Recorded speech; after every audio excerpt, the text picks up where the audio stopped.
देवी का बीज मंत्र बस एक बार बोलने से आप एक पोएट, एक कवि बन सकते हो। पता है कैसे? तो ये कथा सुनो।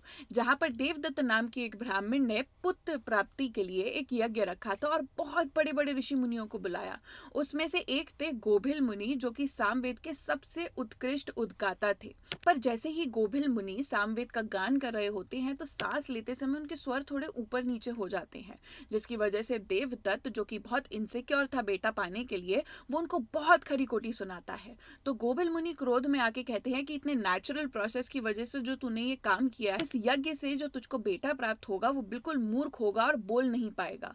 तो फिर देवदत्त बहुत ज्यादा विलाप करते हैं, प्रार्थना करते हैं, पर गोभिल मुनि कहते हैं कि वो अपने लाइफ के दूसरे पार्ट में विद्या और विवेक दोनों को प्राप्त करेगा। तो देवदत्त के पुत्र हुए उतथ्य, जो कि कुछ बोल नहीं पाते थे और क्योंकि वो मूर्ख थे तो किसी ज्ञान को ग्रहण भी नहीं कर पाते थे, जिसकी वजह से सब उनका मजाक बनाते थे। तो वो अकेले जाकर वन में रहने लगे और एक बार उन्होंने एक तीर लगे हुए सूकर को भागता हुआ देखा और उसके कष्ट से वो इतना कष्टमय हो गए कि उसकी तरफ देख के वो आए आए कहते हैं। सरस्वती माता का जो बीज मंत्र है वो ऐंग होता है, तो अनुस्वार को हटा दिया जाए तो आए आए कहते हैं।